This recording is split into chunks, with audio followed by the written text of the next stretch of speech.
How's it going, everybody? Thank you for being here. My name is Antonio, and you're about to watch or listen to a conversation that is general and impersonal in nature, one that will include a lot of forward-looking statements and possibly speculations about future events that may never even take place, but also a conversation that will not include any financial nor investment advice nor any type of professional advice whatsoever.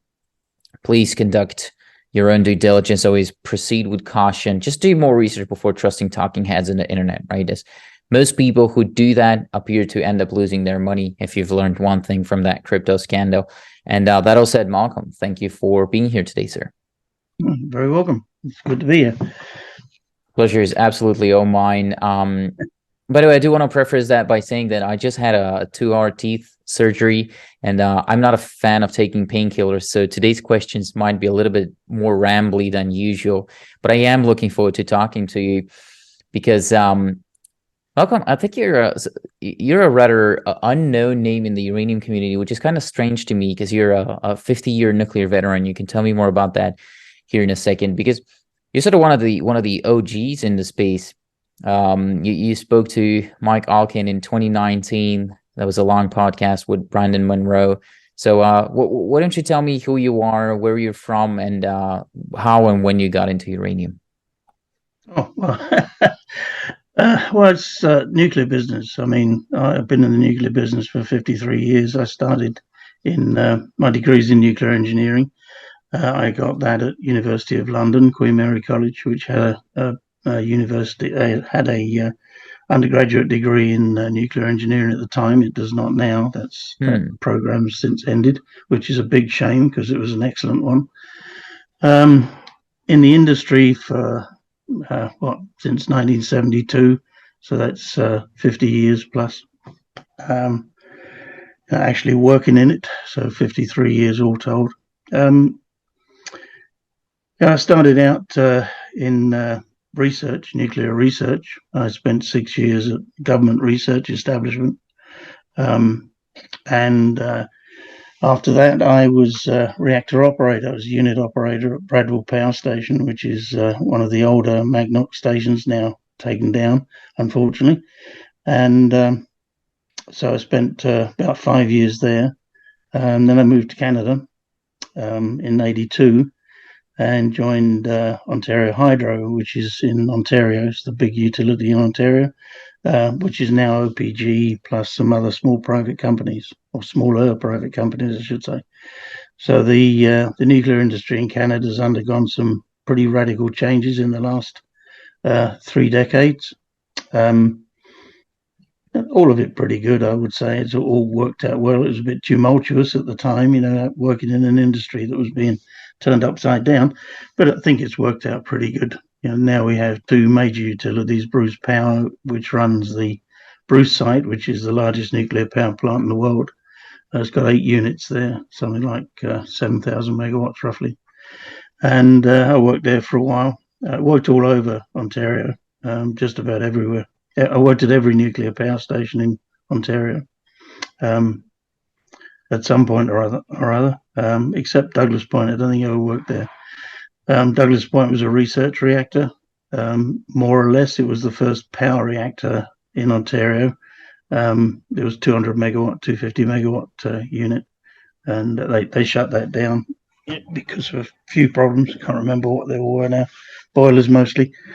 And then they started building the bigger units, and the last of those was Darlington, which is 4 by what is it, 7, about 800, something like that, a unit station, which is near to me actually. So when they say, do you have a nuclear power plant in your backyard? I do, literally.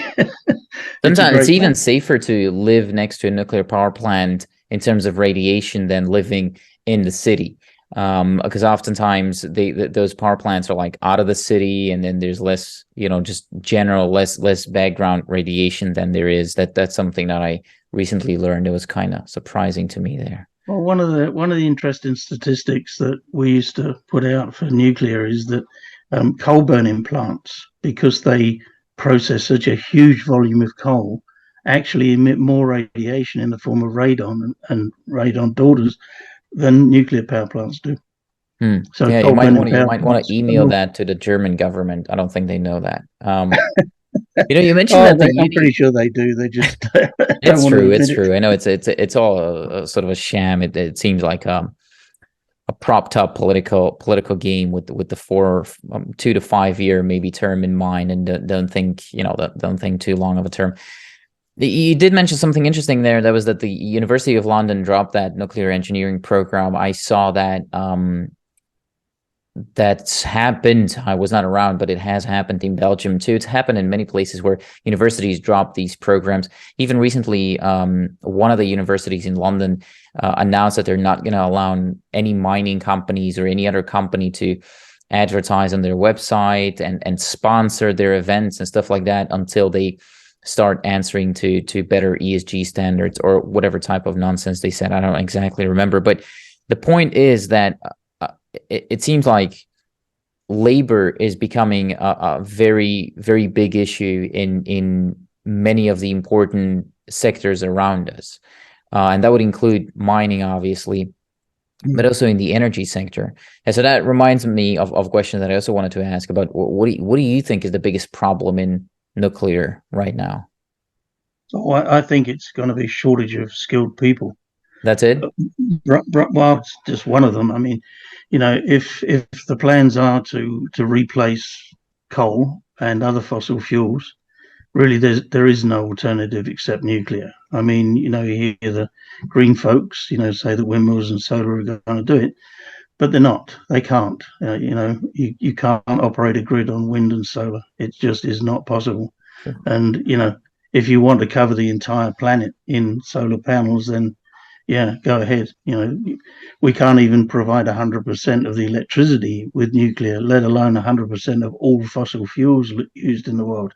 And the energy density of nuclear power is so high that really, by comparison, we're trying to harvest very diffuse energy in the form of solar from the sun and wind, which is also solar energy in a different form, really. And there isn't really a way of doing that that's not going to completely wreck the habitat of just about every thing that's living on Earth. You're going to have to build so many of them. Every seabed will be covered in them, every piece of land, every park. There's been a number of studies done on it, and so I'm not speaking off the top of my head, but it is very likely that if you carry on down the path of wind and solar, you will have no national parks left because they have to be covered in solar panels.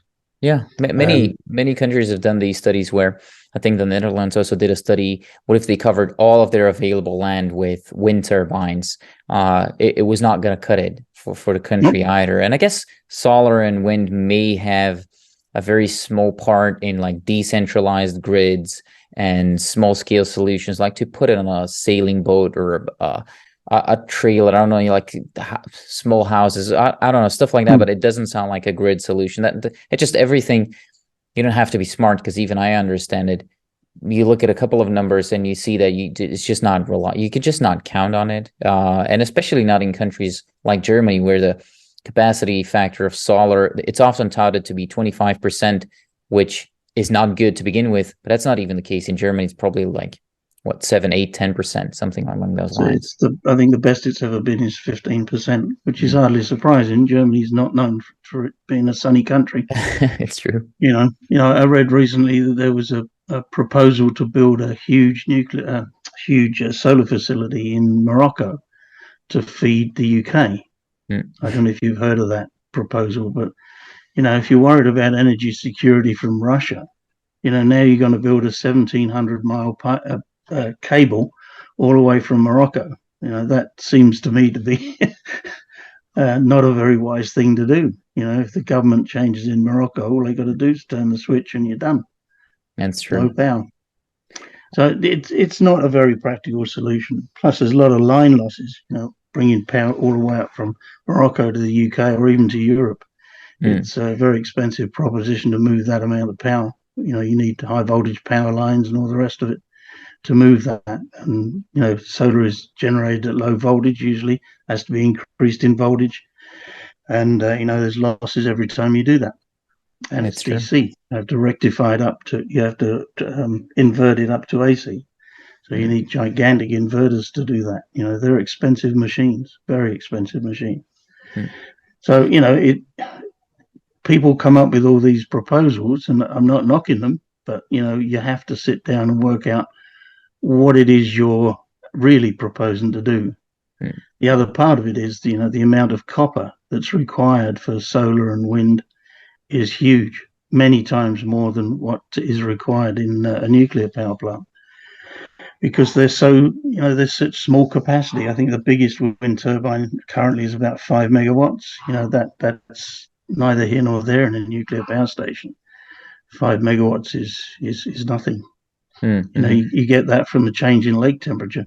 mm, You do. If the lake's cool, you could get, you know, 5 or 10, 15 megawatts more out of a power plant than if the lake's warm.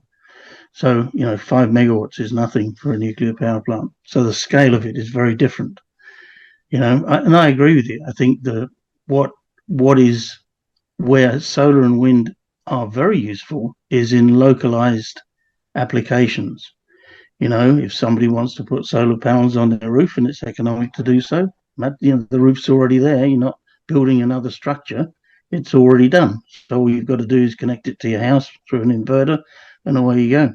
mm, But for grid applications, it's a non-starter. And anybody who thinks that's a wise thing to do really needs to give their head a shake. I think the politicians are realizing it too, because wind and solar look to be very attractive. You know, they are very appealing from a political point of view, until, of course, you get the opposition from the people who, you know, whose backyard you're putting them, and then it's a whole different story. You know, and they are obnoxious. Wind. I know people that live near wind turbines, and they are obnoxious. They're mm, noisy. The ground vibrates if you're fairly close to them, mm, and at night, because they're so tall, they have to have flashing lights for the airplanes, you know, for pilots to see them, because you can't see them. And, you know, you get 100 of these wind turbines with red flashing lights going off. I mean, the whole countryside goes red off all night long. mm. You have to black your windows out. I think they're People very ugly too. If I'm allowed to say, I don't know if I'm allowed to say them. I'm going to say it anyways. I think they're very ugly too. You know, Belgium and Holland, they have a lot of these flat countrysides where you can, you know, watch for miles and uninterrupted, and they're it's I mean, they're ugly. I don't like them. I don't like them. I like the broad discussion, and I think I understand the broad discussion on nuclear and the increased need for nuclear or all over the place. And I wanted to focus more about what fuels nuclear today. So obviously I wanted to talk about uranium, because we're talking about an increased demand. You know, we're talking about skilled labor shortage and stuff like that, and a lot of other there's a lot of other reasons to believe that the price of uranium might keep going up as it has done over the last 5 years. So let me maybe just dive for the deep here right off the bat. Where do you think the price of uranium will top at this time around? Well, I've got on record as saying it's this time around, I think it'll go above $200 a pound. Mm, It was 147 US a pound previously, but that was a very different market. This is the structure of this market is quite different to the one where that occurred. At the time, we had a very large uptick in the price of uranium. Cigar Lake, which is the biggest uranium mine in the world in Saskatchewan, is owned by Cameco and Orano. You know that well, it's owned by Cameco. Orano gets a takeoff from it. So the amount of uranium that was supposed to come online didn't, because it flooded. It's underneath wet Athabasca sandstone, and it's very porous. So the water poured in it, and they had to freeze all the ground around it in order to stop the water going in. It's a very expensive operation to do that for Cameco.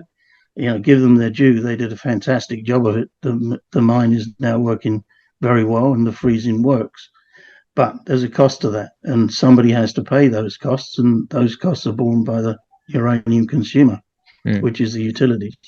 mm, But going back to the uranium itself, the we haven't built any new mines. This time is very different to last time. Last time we had Cigar Lake, 18 million pounds a year facility, flooded, but it took 3 or 4 years to get back and sort that out and get back into production.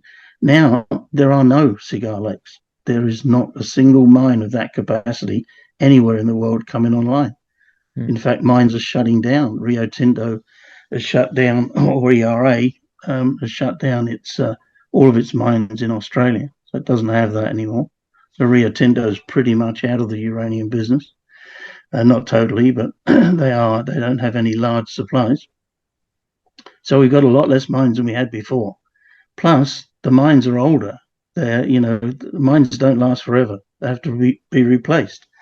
And it takes, I'd say a good 10 years, and that's probably a conservative estimate, to find a uranium ore body, to develop it, to get all the licenses and permits and everything else you have to do. And, we haven't got the nearest one of any size that we've got now is Next Gen's Arrow. And that's a good 4, maybe 5 years away.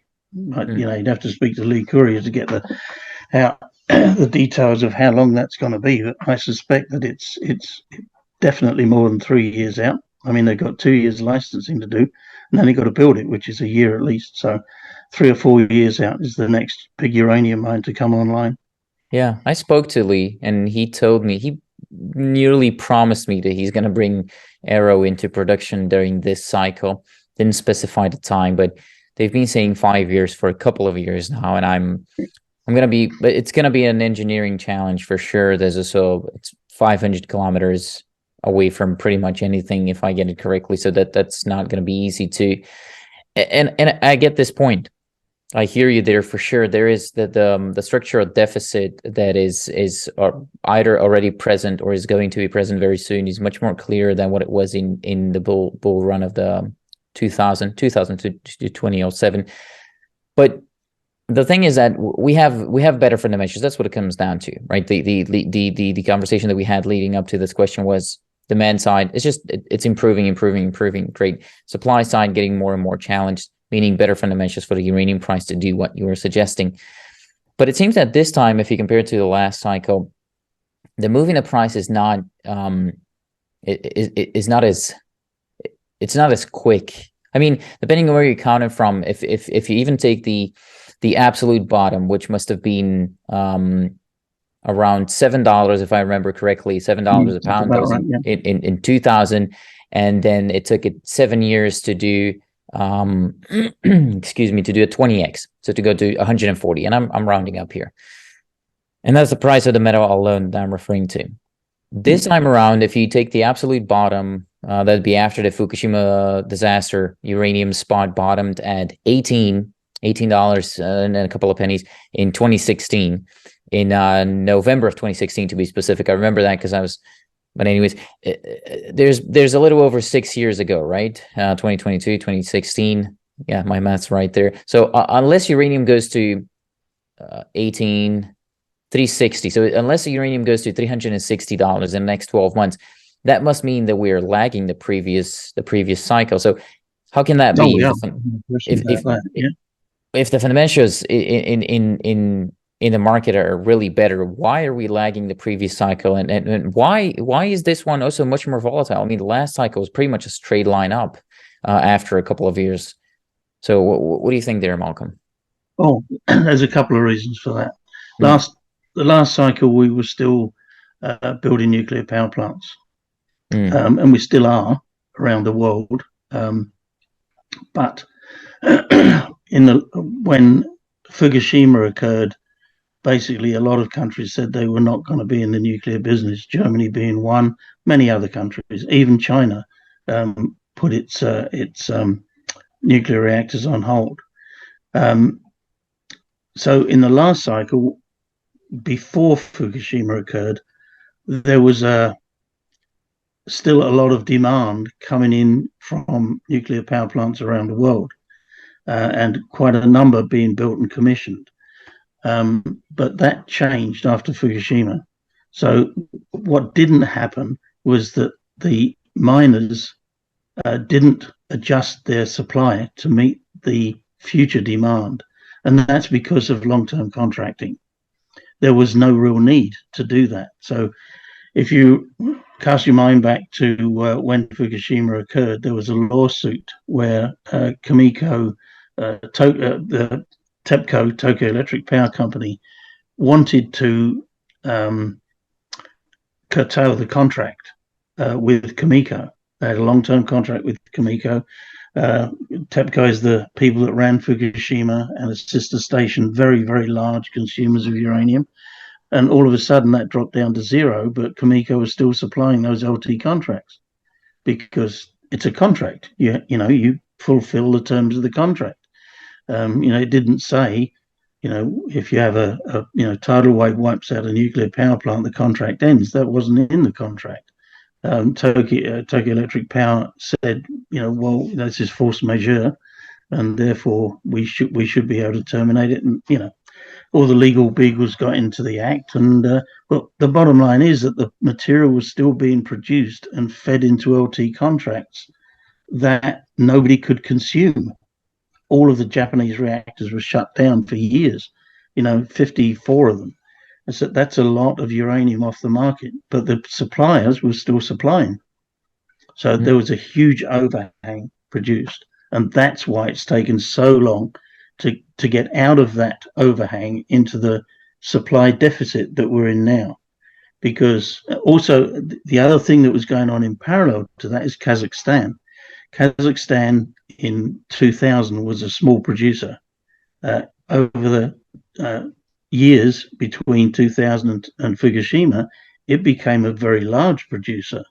And in fact, Kamiko built a mine there in Kai to help it supply its long-term contracts. So when Kazakhstan, it wanted to produce uranium, so it was producing all the uranium it could and selling it very cheaply. It was undercutting the market.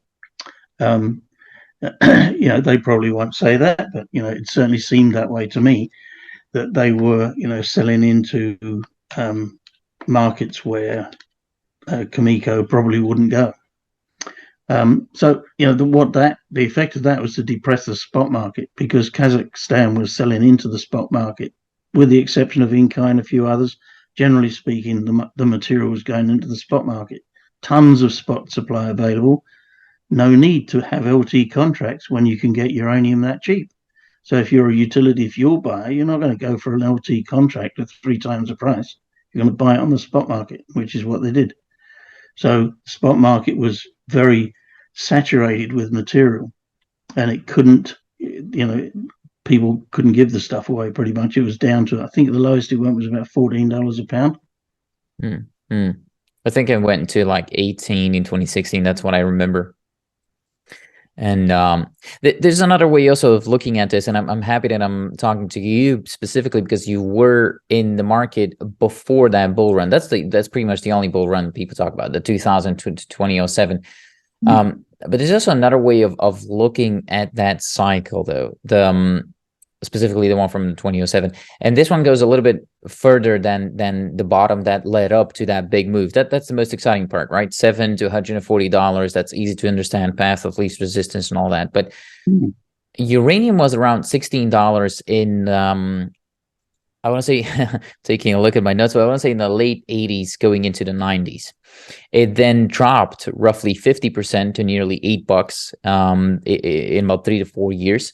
It then went on and doubled back again to up to the 16s, and again roughly 3 to 4 years. So that brings us to 1996, roughly, right around the time that I was learning how to speak or stop doing number 2 in my pants. But so, and I'm still learning some of these things. But and in another 3 years after that, like 1999 or something, late 1999 is when the market started bottoming. 2000 it really bottomed, but it dropped another 50% before bottoming, and that's what led up to that big move in 2007. So what do you think prevents us from going through some kind of a same situation here this time around, where the price goes through one or maybe even a few 50% drops and then doubles and a 50% drop over the course of the next, what did that do, like 12 years? it went through that sort of cycle of 50% drop and 100% up and 50% drop from this point forward. I think what you've got to do is look at a number of different things that are going on in parallel to those changes in the price of uranium, and see and ask yourself, what's the probability of those things happening again? And I think the probability of the same sort of history, if you like, of reactor construction, mine construction, is not the same at all as it was last time. And, you know, a lot of mines have not been producing anything for years now. Langer Heinrich has been out for 5 to 8 years. I can't remember the number when it was shut down, but, you know, quite a long time.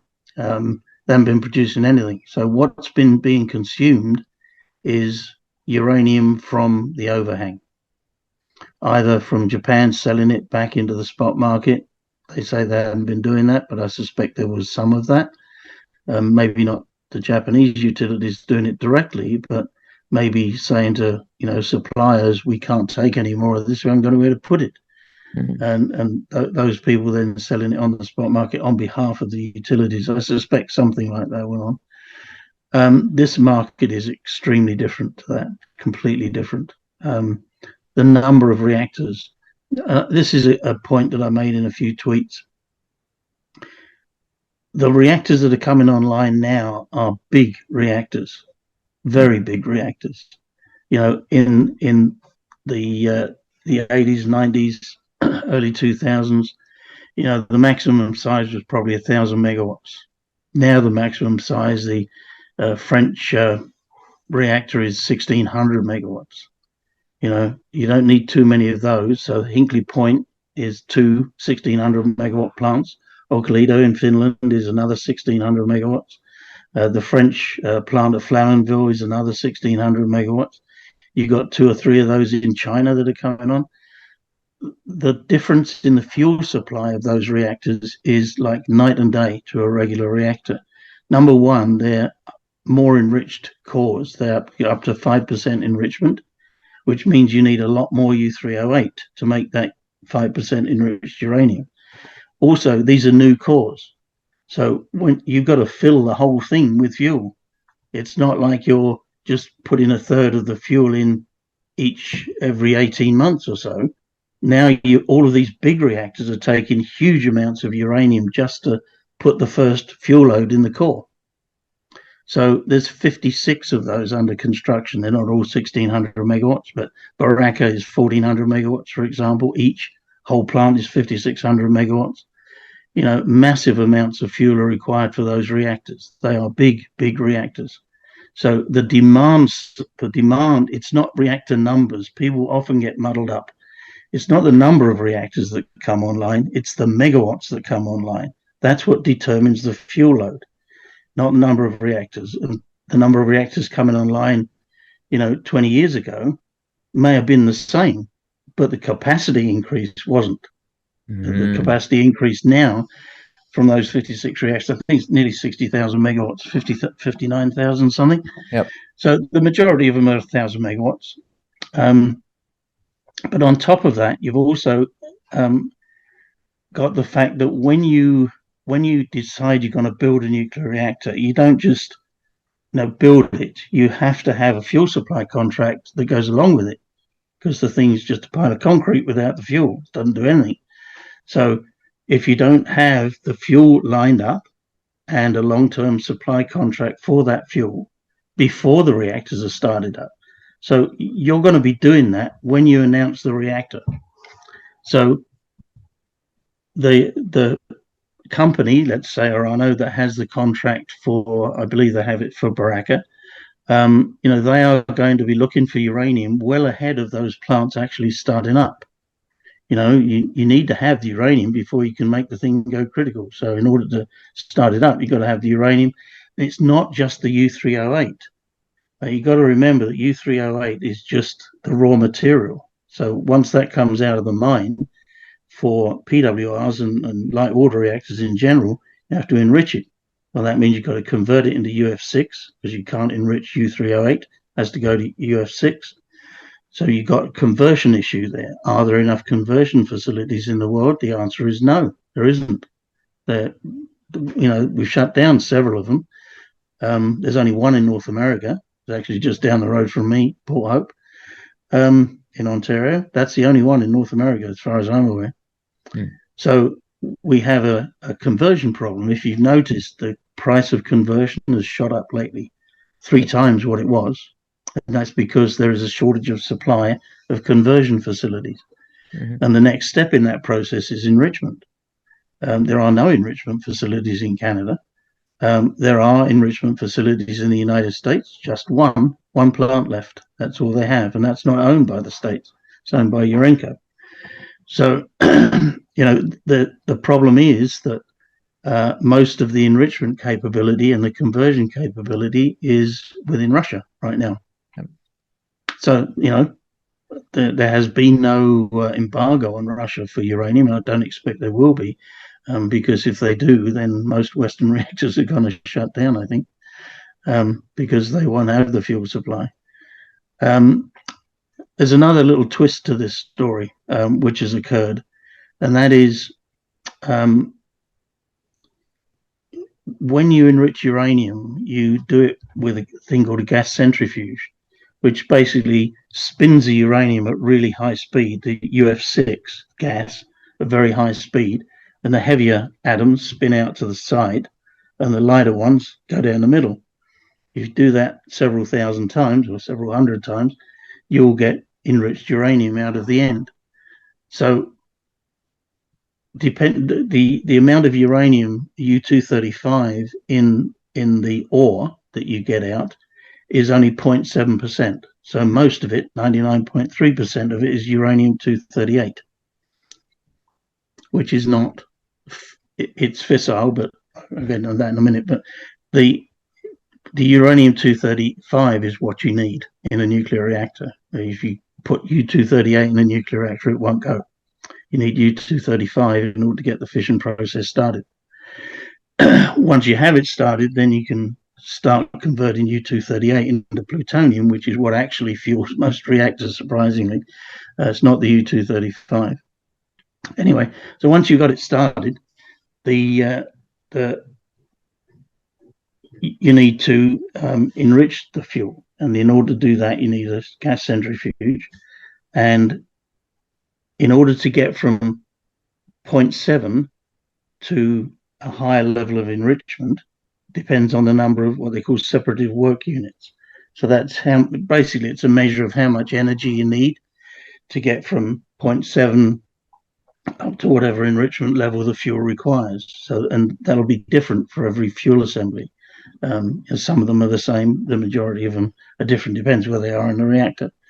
So what they were doing is, if you shut down a gas centrifuge, you're likely not going to be able to start it up. These things move at really, really high speeds. It's not very practical to shut them down. So if you were an enricher, in the last 10 years, you've been underfeeding, which means that you have to keep the centrifuges operating. In order to keep them operating, you need to feed them with UF6. So what they've been doing is taking all of the old tails from past enrichments and feeding it back through the centrifuges to draw down, if you like, so the enrichment level, the tailings enrichment level, is a lot lower than 0.7%. It'd be about 0.3.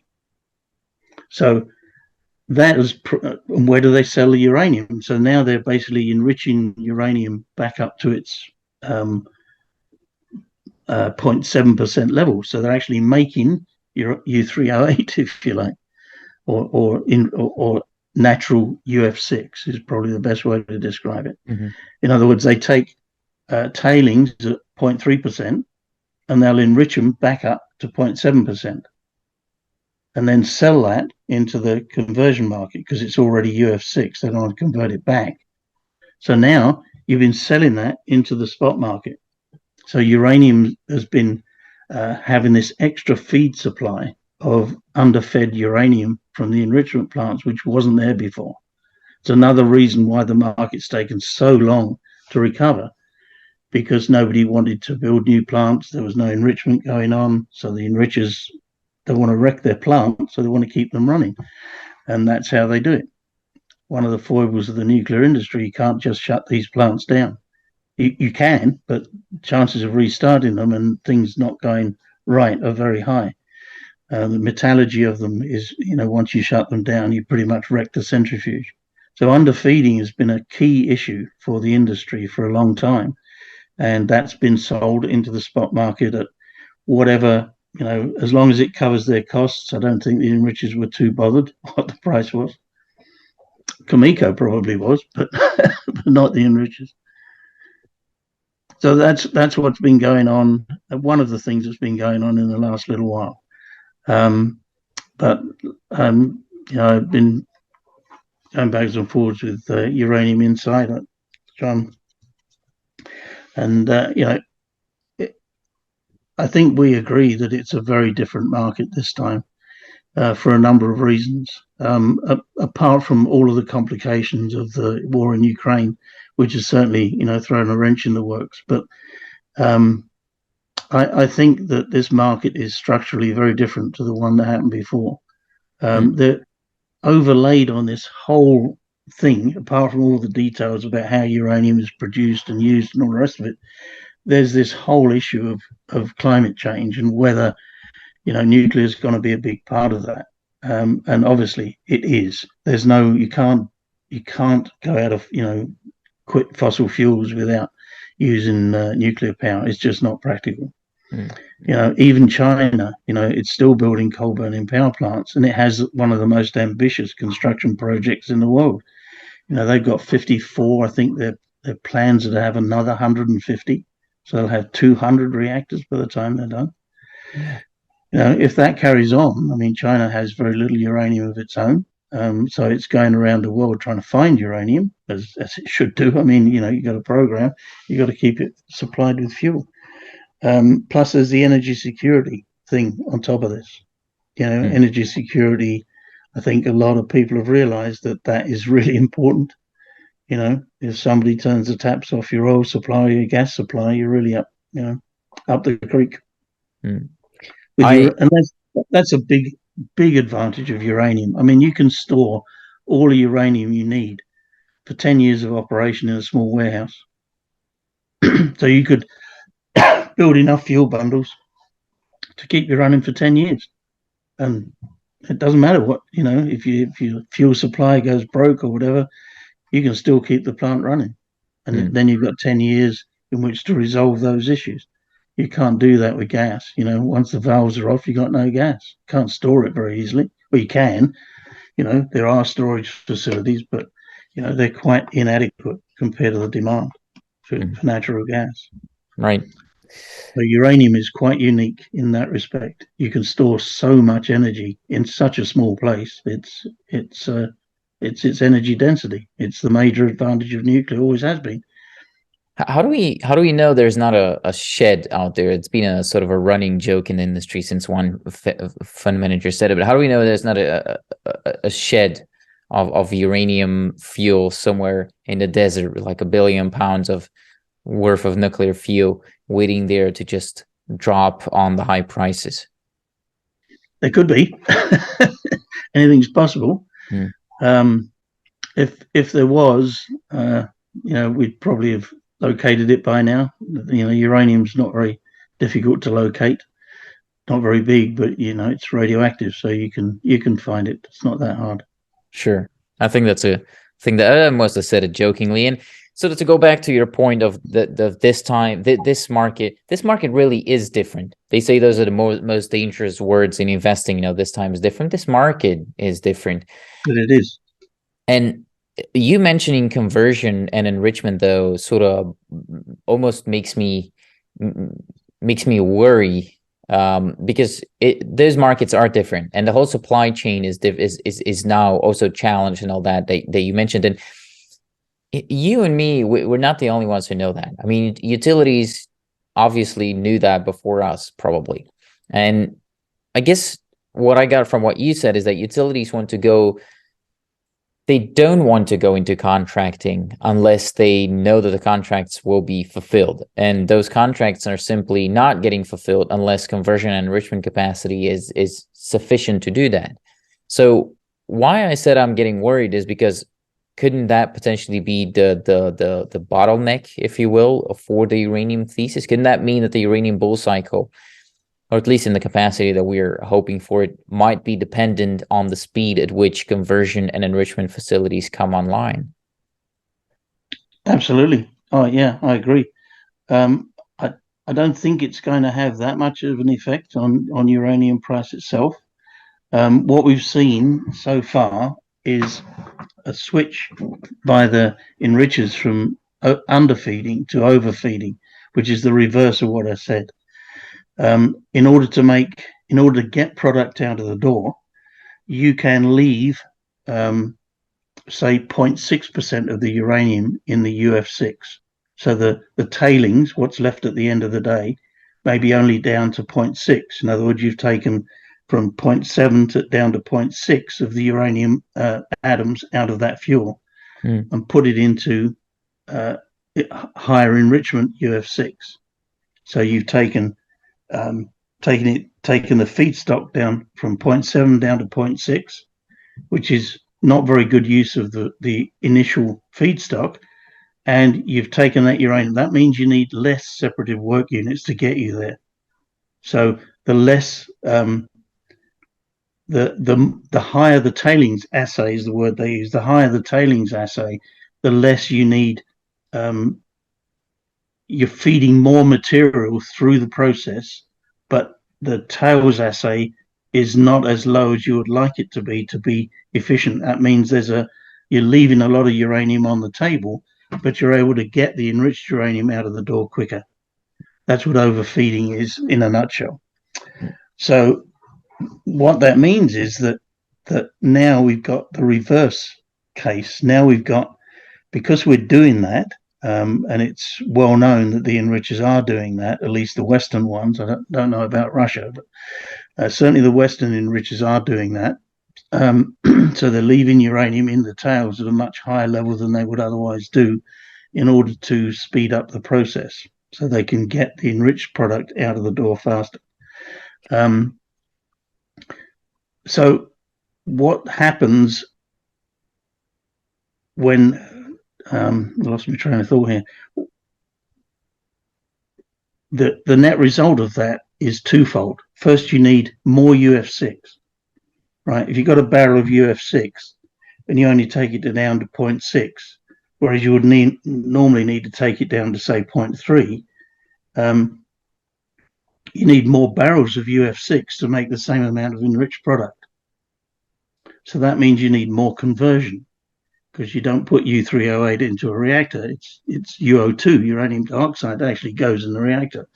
So you start off with U3O8, you go to convert it to UF6, it then goes to the enrichment plant. Their demand on the converters is now higher because they need more product. They need more feedstock to get the same result. So you've got that, plus you've got generally higher levels of enrichment for these newer power plants, and that's a situation that did not exist before. So conversion is going up, but what that also means, and we haven't seen it quite yet, is that you need more U3O8 feedstock. You know, it's a zero-sum game. You can't create uranium-235 atoms out of nothing. They have to come from the U3O8 to begin with, and they have to go into the UF6 to be enriched into the final fuel and then converted into uranium dioxide. That whole process is about 2 years from the mine all the way around into the reactor fuel itself. Is about 18 months to 2 years to do that. How long can a nuclear power station go on a single fuel stack, by the way? I mean, I really mean if they had to, I guess they usually refuel every 18 to 24 months. But for example, Germany is extending the life of their nuclear power plants by a few months here. But they're not lifting the ban on refueling. So they can, you know, they can clearly stretch it a few more months what they have, so they don't also when I guess when you can tell me more about that, but when nuclear power plants refuel, they don't, like, the fuel is not used completely. It's really only used for like 5%, and the fuel that's left as quote unquote waste is not really waste. I mean, it could be used. So how long can a nuclear power plant stretch it for? The answer to that's pretty complicated. The reason they do it at 18 months to 2 years, it's usually 18 months is the norm for most US reactors anyway. Europe, it may be different, but it depends on the enrichment of the fuel for one thing. So each reactor will be different because their enrichments are different. And when you operate a reactor, you have neutron absorbers in the core, which they're called adjusters, and you can adjust where they are in the core to make the fuel last longer. Now that reduces the margins in the reactor, and operators, and I was one for a number of years, you don't like doing that. It's doable. It's perfectly safe to do it, but it means you're not making the best use of the fuel, and you're reducing the margins that you have in the reactor. Because in order to increase the neutron population in the reactor, you have to withdraw the adjusters out. So can utilities? So you can make it go. You can make it go longer. That's perfectly doable, but there's limits to it, and they're mostly set by the regulator, safety limits, that you can't pull these things all the way out of the core. There's another thing called flux flattening, like the neutron flux, which is the number of neutrons per square meter or centimeter, is you want it to be flat, so all of the fuel burns at the same rate. What tends to happen is that the flux is higher in the middle of the reactor than it is on the outside edges, because it's a cylinder essentially. So you don't want to use up all the fuel in the center and then not use the fuel in the outside. So when they do these refueling outages, they take the higher burn up fuel from the center of the reactor and they relocate it to the outside areas.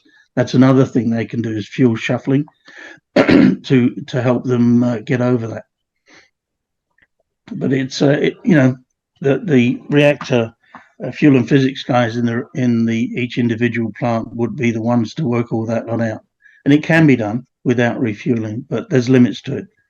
So the German reactors can probably go for another maybe a year without too much trouble, but after that, then they haven't got enough fissile isotopes in there to burn, so the reactivity starts to go down and the thing will just shut down. So basically utilities can say we're not refueling until conversion and enrichment has come down in price, and we're waiting, for example, for ConverDyn and other facilities in the US or in the West to come online or be built. They can stretch it for a period there.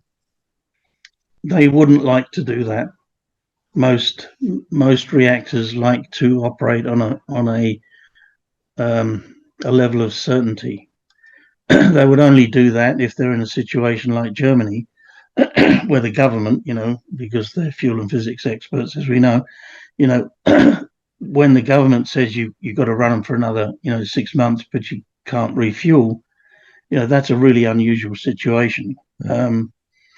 If you couldn't refuel because you had no fuel, you can keep them going for a bit longer, but there are distinct limits to that, and they're mostly regulatory limits. You're not allowed to. If you juggle things around too much, you'll overpower the fuel. There's a possibility of doing that. It's not a good place to be.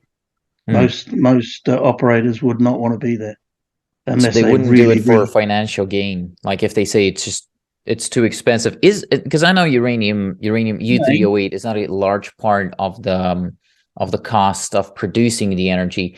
But what about conversion and enrichment and the finished fuel rods? Or the finished fuel rods, is that a significant part? Oh yeah, I mean, these fuel assemblies are works of art from an engineering point of view. They take a lot of work to make them. Every single weld in there has to be checked. There's a huge amount of quality assurance because you don't want these things to fail inside the reactor. If they do, the way to look at it is that the fuel assembly is the first line of defense for radioactive materials getting out into the public domain. So you want to be absolutely certain that those fuel elements are not going to fail, and they don't. The reliability of fuel elements is astounding, considering the complexity of them and the environment that they're in. High temperatures, high pressure, huge neutron fluxes in there. It's amazing that they survive as well as they do. And they're in there for a number of years, of course, under that pretty severe environment.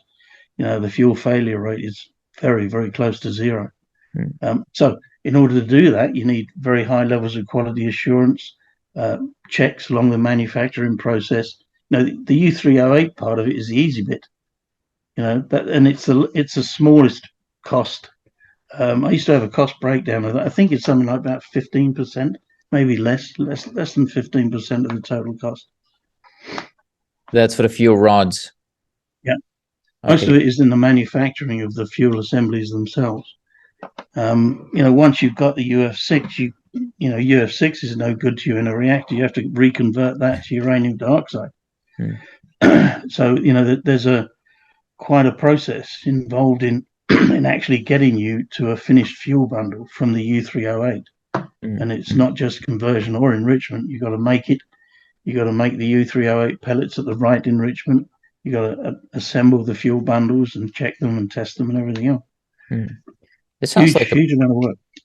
Huge amount of work, takes a lot of time, and it's expensive. So it sounds like it could potentially become a bottleneck, because I've always wondered, like, why aren't utilities freaking out? Because I sure was freaking out in terms of FOMO, and I just piled all my money on the way up and including at the top, which is why I'm mostly down now. But utilities weren't freaking out, and it seems like they still have options that are. This is a complicated investment too. That's why I also think people should be a lot more careful, I guess, than that most I see Very online are. Investment. It is indeed. People misunderstand it a lot. Exactly. There's a lot of stuff up sleeves that we didn't even know. We didn't even know those sleeves existed. And I get talking to people like you, which makes me very lucky. That makes you realize that. I also saw you tweeted something interesting. It gave me enough information, but it also left me asking for more information. What is the amount of fuel required for refueling versus the amount of fuel required for a new reactor? You said it was something like 3 times the amount or something like that, if I got it correctly. So let's say you got a new reactor.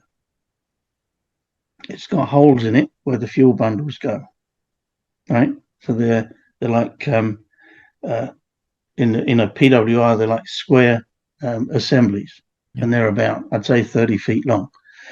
So you lower them down on a crane when you're refueling the reactor, and they've all got their own individual spots in the reactor, right? So generally the higher enrichment fuel assemblies go in the middle, lower enrichment at the outside. So when you start off a reactor, you've got all of that lot is empty. You've got nothing in it. There's no shuffling required because you haven't got any fuel to shuffle. So the whole reactor is brand new. So however many fuel assemblies you need for a reactor, that's what you've got to make to start it up. When you've been running it for a little while, you have to take some of those fuel bundles out, even though they've not reached the end of their life, because they build up poisons inside them. Basically, they're neutron absorbers. So in the first 2 to 3 years of operating a reactor, especially the bigger ones, excuse me, you have to take your fuel consumption is a lot higher than it would be in a steady state. So once the reactor's in a steady state operation, you refuel about a third of the core every 18 months or so. You can go to 2 years by juggling around with the neutron physics and a few other things, but generally 18 months is when they do it for a PWR or a boiling water reactor. They're pretty much the same. I think PWRs can go for a little bit longer. But so when you've got a reactor that has nothing in the core, you've got to put roughly 3 times the amount of fuel in it than you do when it's on steady state. So those new reactors that are coming online, A, they're very big. B, their initial fuel loads are enormous. C, they're more highly enriched than their predecessors, which means that you need more U3O8 feedstock to make them. And you're going to need more fuel than you would otherwise need in the first 2 to 3 years of operation.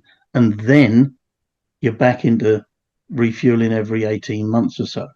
So all of those 4 factors mean you need a lot more uranium for those 56 that are being built than you would with a steady state reactor. A lot more, 3 times the amount.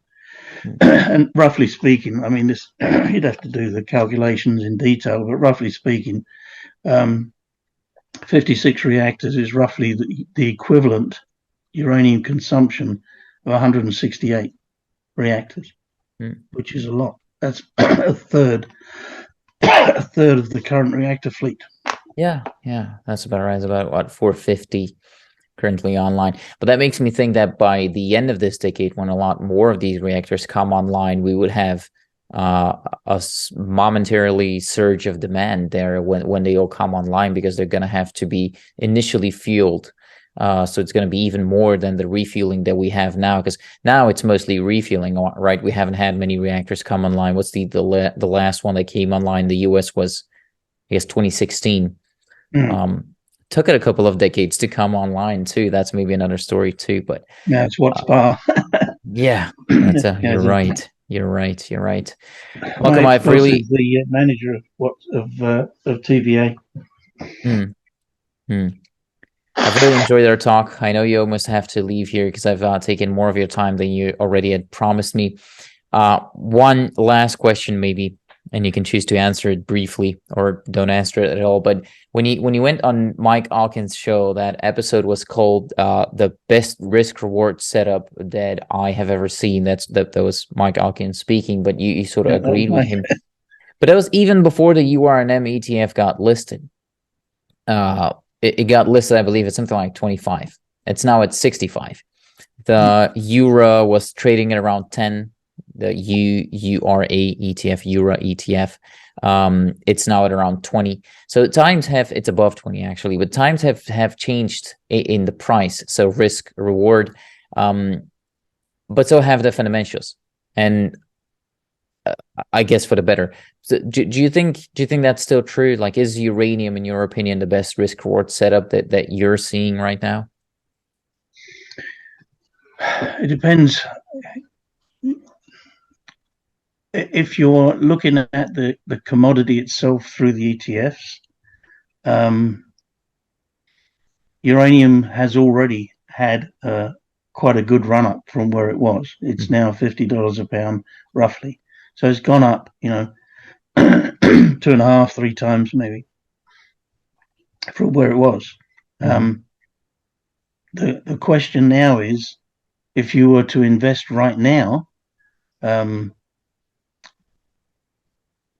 how is the best way to position your dollars? Uranium, you can bet with SPUT on, Sprott Uranium Fund or Trust, whatever it's called, and bet on the raw uranium. But when you look at what happened last time, firstly, those funds, or SPUT was not around last time, and Yellowcake was not around last time. So where is the best place to position your money? The big gains last time were made in the equities, the junior mining stocks.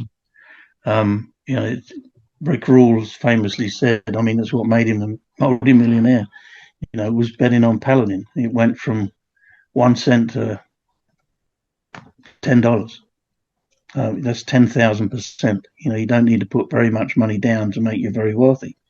Will Paladin occur again like that? I'm not so sure.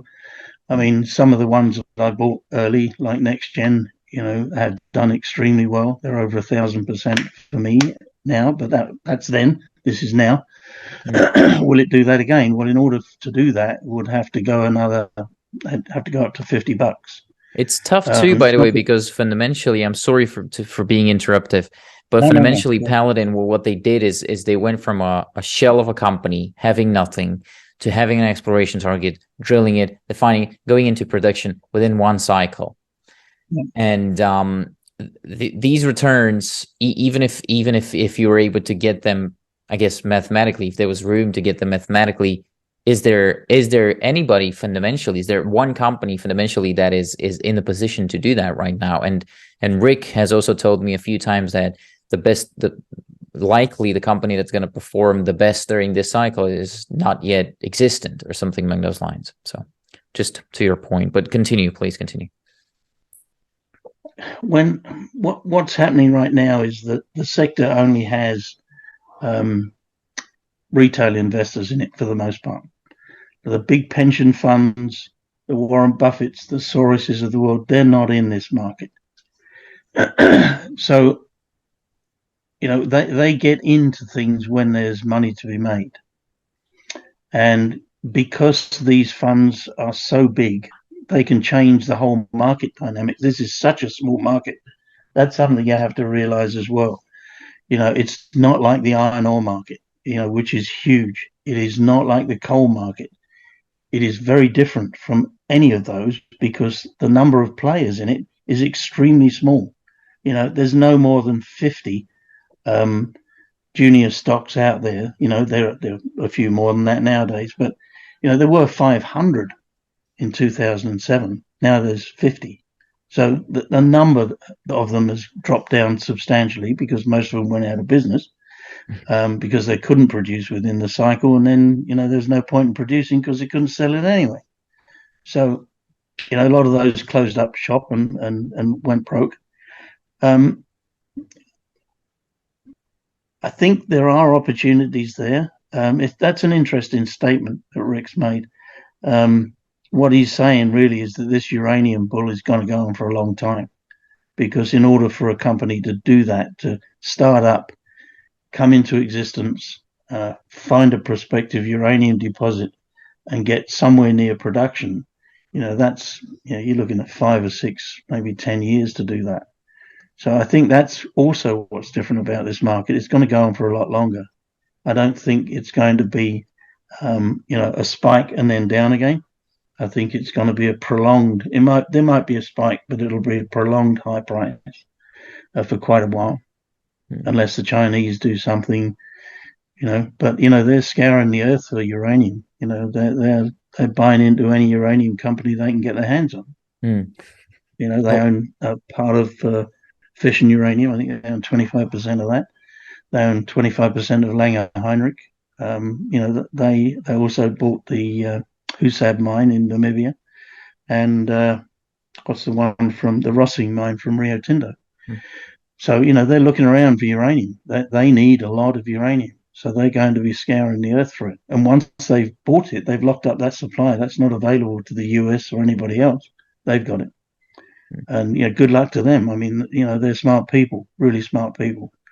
I met a few of their nuclear folks. They're really on the ball, and they're not going to let this opportunity slip away. They can't. They burn the most. I think the statistic is they burn more coal than all of the rest of the world combined. They don't have a lot of coal in China. Most of it's mined in quite inefficient mines. The geology of it's not very good for them. So uranium is a really good way for them to clean up the coal mines and use a fuel that doesn't produce the pollution that coal does. There also, this is another difference in this market, and I think it's worth mentioning, is small modular reactors. I'm not sure people realize the importance of them. It's one thing to build a gigantic nuclear power plant. It's huge investment, usually government-backed dollars of some sort or another, massive investment in order to build them. Small modular, and they only produce electricity. That's all they do is electricity. You feed fuel in one end, electricity comes out the other. In a small modular reactor, you've got the opportunity of taking the steam from a small modular reactor and plugging it into a coal burning station, removing the coal supply and putting the steam straight into the boilers. You can't do that with big reactors. Well, you can, but it's not easy because coal plants are generally too small to be able to do that, unless it's a giant coal plant. And they do have a few of those in China, but that's the opportunity. They also are very good for small communities. You could put a small modular reactor in a remote community in Canada, for example, Right. and fuel it for 20 years, and it provides all the heat and electricity for all that time with no fueling.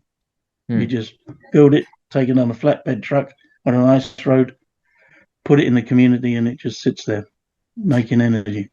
You say that a lot of people maybe underestimate that. Isn't that because the promise of small modular reactors has been around for a while, but it just always seems so far up in the future? The joke is that it's been 10 years up in the future for the last 10 years. And well, they're building one at Darlington right near me, so they're on their way. Yeah, that may have been true years ago, but it's not now. It's not. I mean, how much of a demand change do small modular reactors make? I mean, how does that add to my thesis as a speculator in uranium equities? Well, because they use fuel, they use uranium, and it's whereas you have a small number of large reactors. In small modular reactors, you'll have a large number of smaller reactors because they're so versatile. They can do a lot of things. So, just to tell you what's going on in Canada, OPG is building a small modular reactor at Darlington. I think it's roughly 300 megawatts, which is small by comparison to big reactors, but you can build them in units, right? You can build half a dozen of these. That's 1,800 megawatt plant. Once you build, because they can be factory made, once they're built, you just make another one. It's not like building a large reactor, which is a complex process. A lot of concrete, a lot of steel. Somebody said to me once, it's like building a Swiss watch in a field. It's really difficult to build a nuclear power plant because of you're building them in the middle of nowhere usually. Small modular reactors, you don't have to worry about that. You're building them in a factory and you put them on a flatbed truck and you take them to where they got to go. Hook them up, done. Much easier. I made it sound simple. It's not that simple, but it's a lot simpler than building a large, 4,000 megawatt nuclear plant for sure. Yeah. The idea of it sounds absolutely great. It just leaves me thinking, how far up in the future is that really? And 3 years' time, I think OPG plans to have the first one in operation. And they're then building it now. The scale up, yeah. I mean, there are realities now, but then the scale up, how long does that take? I mean, is a small modular reactor a household thing, that your mom and pops around the world know what it is within this decade, or does it take another 20 years before it becomes a normal thing that people know and understand?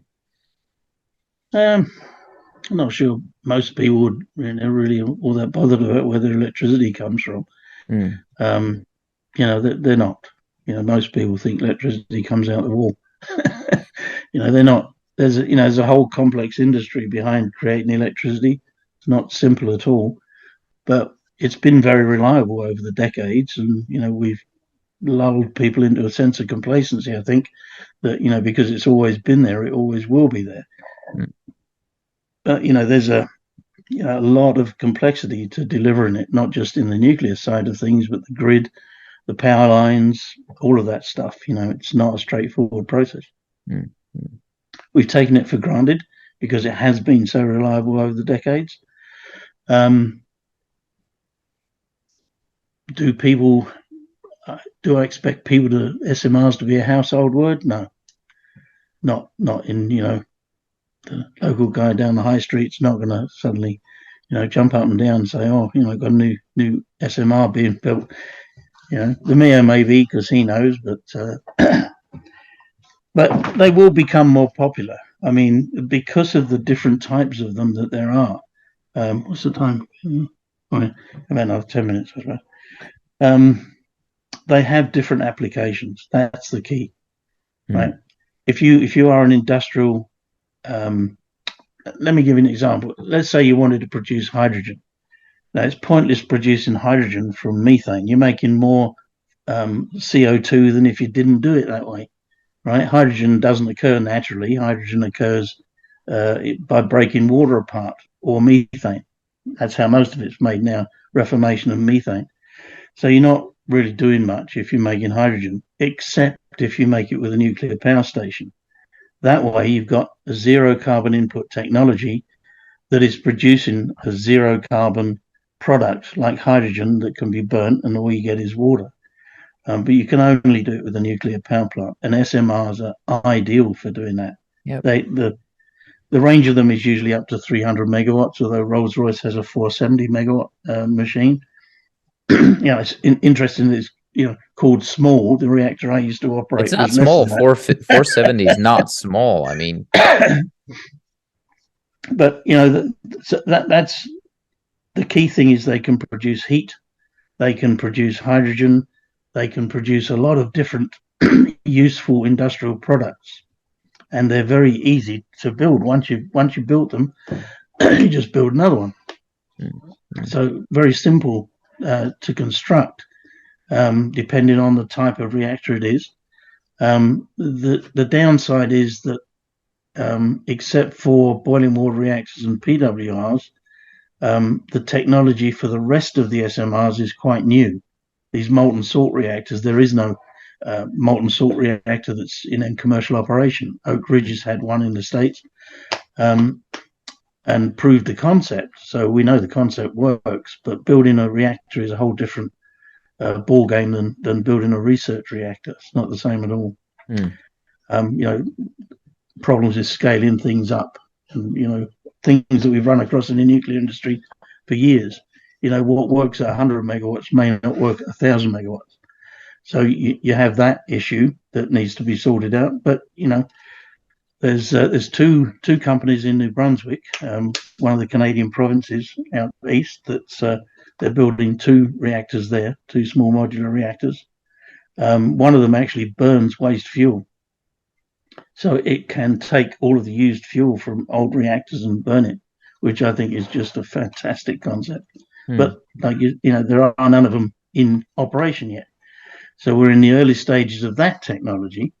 But the tried and tested technology, which is PWRs and boiling water reactors, SMR based on those are going to be the first ones in place. And like I said, one of them is being constructed by OPG at its Darlington facility, and it'd probably be about 3 years to get it into operation. Now, there's other things to consider as well. The people that are the regulators, they have to be satisfied that it's a safe reactor. Yeah. So there's all of that. So there's always the first of a kind hurdle to get over. But once you've done that, making another one and licensing it is much, much easier. No, it's a process we really should have used with the bigger reactors, but engineers being engineers like to improve things all the time, and we end up changing things, and then the next reactor, something goes wrong with it, then we've got all kinds of problems, because now it's nothing like the one that we had before. And even subtle changes to reactor technology can get you into that boat. That's why I like the French program. The French have got this down pat. They build them in series. They build 10 of one type, exactly the same. You go into a control room in one PWR in France, it's exactly the same as the next one, identical. And that means that, they can, if they need to fix something, they can engineer the fix and just do it 10 times. Yep. Which is what they're doing now, by they still manage to mess it up. And what's the joke? The US has one type of cheese and many types of reactors, and the French have many types of cheese and one type of reactor. It's exaggerated, but you get the point. Malcolm, this has been an incredible conversation. I appreciate your time beyond words. I think that it's going to warrant a second conversation, because we could have gotten into thorium and many other topics, actually, in the uranium space specifically too. But I think the comments are going to be loud enough for you to come back. So I really do appreciate your time, and thank you for sitting down with me. Thorium's a non-starter. it's a brilliant fuel, but we're years and years away from doing that. There's no need unless we run out of uranium. Thorium's not going to cut it. Oh, wow. Well, And that's a quick. the only reactor that it could operate is really a can-do reactor, because it's we should make that subject for the next one, because talk all day on thorium. I agree. It's a good idea. It's a really good idea. Don't get me wrong. I like the technology a lot. It has a lot to offer. It's less fuel waste, a lot of advantages. But where we are now in the nuclear industry, I don't think it's going to take off just yet. Maybe 50 years' time. By then we'll have fusion. Although that's always 50 years away. That's true. That's another topic we could target. That's another topic we could talk about. Absolutely. It's been really great. Thanks for putting so much time on me. You're very welcome. Take care.